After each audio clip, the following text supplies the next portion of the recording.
રચિત વાવથરા જિલ્લામાં આજે સૌથી ચર્ચાસ્પદ દિયોદર તાલુકા પંચાયતની ચૂંટણી પ્રક્રિયા રહી છે, જેમાં કોંગ્રેસને 12 બેઠકો મળી છે અને આજે દિયોદર તાલુકા પંચાયતમાં ચૂંટણી પ્રક્રિયાનું આયોજન હતું, જેમાં જબરજસ્ત ડ્રામા જોવા મળ્યો છે। જો કે હવે આજે ચૂંટણી પ્રક્રિયા મુલતવી રાખવામાં આવી છે અને હવે ફરી એકવાર 27મી તારીખે ચૂંટણી પ્રક્રિયા યોજાશે અને આ સમાચાર વાયુવેગે પ્રસરતા સાંસદ જ્ઞાનીબેન ઠાકોર, કોંગ્રેસના દિગ્ગજ નેતા શિવા ભુરિયા સહિતના જેટલા પણ કાર્યકરો હતા અને સમર્થકો, તે તમામ નેતાઓ અને કાર્યકરો દિયોદર તાલુકા પંચાયત કચેરી ખાતે જમીન પર બેસીને તેઓ ધરણા પર ઉતરી ગયા છે અને જેને પગલે વહીવટી તંત્રમાં ભારે દોડધામ પણ મચી ગઈ છે। તો આવો જાણીએ સમાચાર વિસ્તારથી। નમસ્કાર, જમાવટ સાથે હું છું પાર્થ।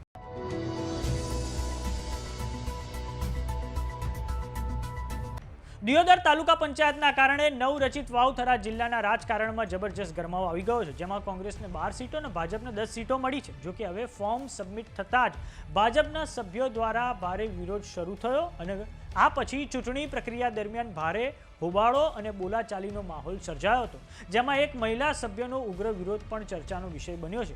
ભારતીય જનતા પાર્ટી અને કોંગ્રેસના સભ્યો આમને સામને આવી જતા બેઠકનું વાતાવરણ તંગ બની ગયું હતું અને પરિસ્થિતિ એટલી બગડી ગઈ કે કાયદો વ્યવસ્થા જાળવવા વહીવટી તંત્રએ ચૂંટણી પ્રક્રિયા જ અધવચ્ચે મુલતવી રાખવાની ફરજ પડી છે અને હવે દિયોદર તાલુકા પંચાયતની આ ચૂંટણીઓ આગામી 27મી મેના રોજ ફરી યોજાશે અને ચૂંટણી રદ થવાના સમાચાર વાયુવેગે પ્રસરતા જ કોંગ્રેસ છાવણીમાં તીવ્ર રોષ ફાટી નીકળ્યો હતો। વાવથરા વિસ્તારના જે સાંસદ છે જ્ઞાનીબેન ઠાકોર મોટી સંખ્યામાં કોંગ્રેસના કાર્યકરો અને સમર્થકો સાથે દિયોદર તાલુકા પંચાયત કચેરી ખાતે જમીન પર જ બેસીને તેઓ ધરણા પર ઉતરી ગયા છે અને જેને પગલે વહીવટી તંત્રમાં ભારે દોડધામ મચી ગઈ છે અને આ ઉપરાંત જે બનાસકાંઠા જિલ્લા કોંગ્રેસ પ્રમુખ છે ગુલાબસિંહ રાજપૂત, આ ઉપરાંત અન્ય નેતા શિવા ભુરિયા પણ ત્યાં હાલમાં તો સ્થળ પર હાજર છે। તો આવો નજર કરીએ દ્રશ્યો પર જે દિયોદરથી સામે આવ્યા છે। સમગ્ર રાજ્યની અંદર સ્થાનિક સ્વરાજની ચૂંટણી પત્યા પછી જિલ્લા અને તાલુકા પંચાયતની ચૂંટણી માટે જે ચૂંટણી પંચ અને સરકારે જે તારીખો નક્કી કરી એ પ્રમાણે આજે દિયોદર તાલુકા પંચાયતના પ્રમુખ ઉપપ્રમુખની વરણી માટે પ્રાંત અધિકારી મારફત ચૂંટણી થવાની હતી। તાલુકા પંચાયતમાં કોંગ્રેસના ચૂંટાયેલા 12 સભ્યો છે, ભારતીય જનતા પાર્ટીના 10 છે। કોંગ્રેસ તરફથી ઉમેદવારી પ્રભાબા અને ઉપપ્રમુખ તરીકે પાનાબેન, આ બંને ઉમેદવારી નોંધાવી હતી। અમારા તાલુકા પંચાયતના 12 સભ્યો એ 10:30 વાગ્યાથી કરીને સભાખંડમાં આવી ગયા હતા।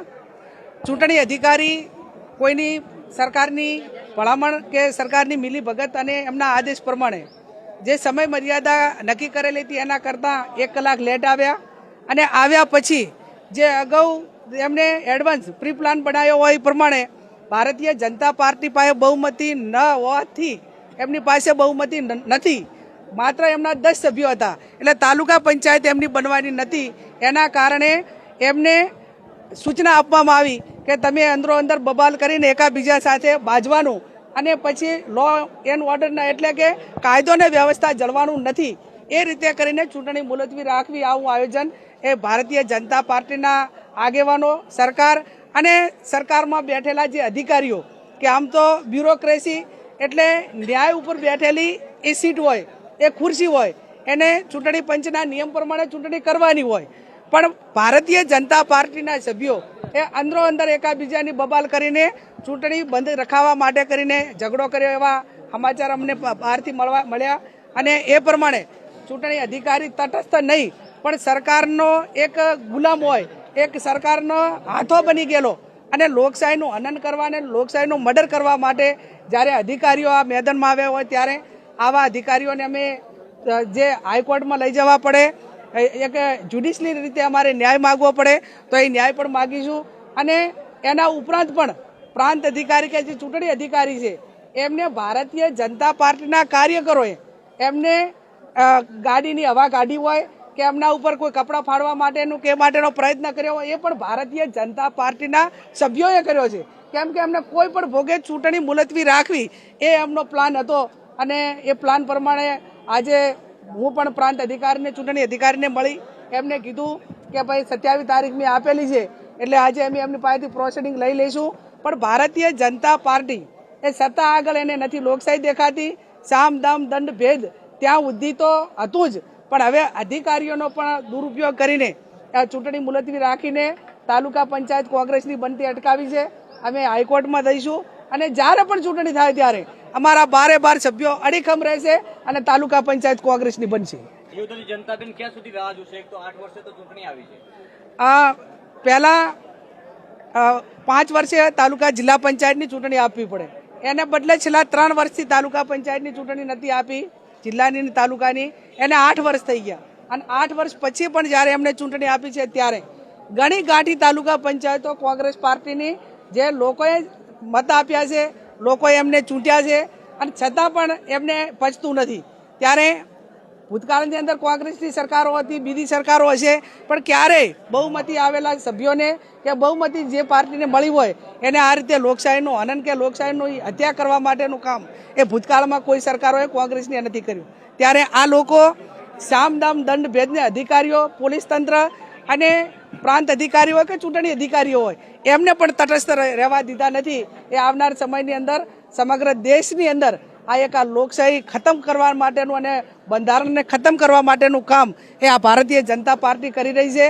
હરકીસ કોંગ્રેસ પાર્ટી એ અંગ્રેજો ગોરો સામે લડી હતી અને આજે આવા ચોરો સામે લડશે, અડીખમ રીતે લડશે અને તાલુકા પંચાયતની ચૂંટણી જ્યારે એમને આપ્યું હોય તે અટાણે આપે પણ કોંગ્રેસની જ બનશે. કાર્યકર્તા હોય એ રીતે એમણે પોતાની ભૂમિકા અદા કરી છે. આવા પ્રાંત ઓફિસરને દિયોદરમાં રહેવાનો લોકશાહી માટે અધિકાર નથી. જેમને ચૂંટણી અધિકારી તરીકે દિયોદર તાલુકા પંચાયતની ચૂંટણીમાં કોંગ્રેસના 12 સભ્યોની બહુમતી હોવાથી અમારા સભ્યો 10:30 વાગે સભાગૃહમાં પોતાનું સ્થાન લીધું. ત્યારે 11 વાગ્યા સુધી ચૂંટણી અધિકારી ના આવ્યા. ત્યારે અમે એમનો ટેલિફોનિક સંપર્ક કર્યો કે માન્ય પ્રાંત ઓફિસર સાહેબ, હજી સુધી તમે તાલુકા પંચાયતની અંદર ચૂંટણી અધિકારી છો, પ્રમુખ ઉપપ્રમુખની ચૂંટણી કરવાની છે, તમે કેમ નથી આવ્યા? ત્યારે એમણે મૌખિક એવો જવાબ આપ્યો કે મારી ગાડીને પંચર થયું છે. અને 12માં 5 મિનિટ બાકી હતા ત્યારે તેઓ તાલુકા પંચાયતની અંદર પ્રવેશ કરે છે. ભારતીય જનતા પાર્ટીના 10 સભ્યો અને અમારા તાલુકા પંચાયતના કોંગ્રેસ પક્ષના ચૂંટાયેલા 12 સભ્યો એ સભાગૃહની અંદર પોતાનું સ્થાન લે છે. તાલુકા વિકાસ અધિકારી એનું પ્રોસિડિંગ લખે છે. ત્યારે ચૂંટણી અધિકારી, જેમની અમને પહેલેથી શંકા હતી કે તેઓ આ નિષ્પક્ષ ચૂંટણી કરવા નથી માંગતા, ત્યારે અંદર ભારતીય જનતા પાર્ટીના 2 સભ્યો ઓન રેકોર્ડ છે, શક્તિદાન બારોટ અને પૂજાભાઈ પટેલ, એ બંને અંદર ઝઘડે છે. બંને ભારતીય જનતા પાર્ટીના સભ્યો ઝઘડે છે. ત્યારે અમારા સભ્યો વિનંતી કરે છે ચૂંટણી અધિકારીને કે સાહેબ, આ ભારતીય જનતા પાર્ટીના ચૂંટાયેલા સભ્યો ડખો કરવા માંગે છે, ચૂંટણીને ડિસ્ટર્બ કરવા માંગે છે, આપ એમને શાંત બેસાડો. પરંતુ ચૂંટણી અધિકારી અમારા કોઈ પણ સભ્યની વાત સાંભળતા નથી અને ભારતીય જનતા પાર્ટી જે એમને સ્ક્રિપ્ટ એમને જે લખીને આપ્યું હતું એ પ્રમાણે એમની ભૂમિકા નિભાવે છે. ત્યારે બંને ભારતીય જનતા પાર્ટીના ચૂંટાયેલા સભ્યો ઓન રેકોર્ડ છે, એની અંદર રેકોર્ડિંગ થયેલું છે, વિડીયોગ્રાફી થયેલી છે. ભારતીય જનતા પાર્ટીના બીજા 1 મહિલા સભ્ય ઉભા થાય છે, એ પણ એમના જ ભારતીય જનતા પાર્ટીના સભ્યો સાથે ઝઘડો કરે છે અને આવો કૃત્રિમ ઝઘડો ઉભો કરી અને તાલુકા પંચાયતમાં કોંગ્રેસને સત્તા પક્ષથી દૂર રાખવા માટેના પ્રયત્ન કરે છે. ત્યારે અમારા સભ્યો વિનંતી તાલુકાના ચૂંટણી અધિકારી શ્રી પ્રાંત ઓફિસરને કરે છે કે તમે ચૂંટણી પ્રક્રિયા પૂરી કરો, કોરમ સભા થઈ ગઈ છે. છતાં પણ ચૂંટણી અધિકારી ભારતીય જનતા પાર્ટીનો હાથો બની અને એવું કહે છે કે અંદર ધમાલ થઈ છે અને સભા છોડીને જતા રહે છે. આજે અમારા સામે પોલીસ દ્વારા FIR કરવામાં આવી રહી છે કે કોંગ્રેસના આગેવાનોએ ધમાલ કરી છે. ના, પ્રજાએ એમને રોક્યા છે. બારે પ્રજા ઉભી હતી, એમણે વિનંતી કરી કે સાહેબ ચૂંટણી કરો, પરંતુ ચૂંટણી અધિકારી શ્રી એમના ફરજમાંથી વિમુખ થયા છે. અમે આજે પણ ધરણા ઉપર બેઠા છીએ. અમારા 12 સભ્યો હજી પણ સભાગૃહની અંદર બેઠા છે.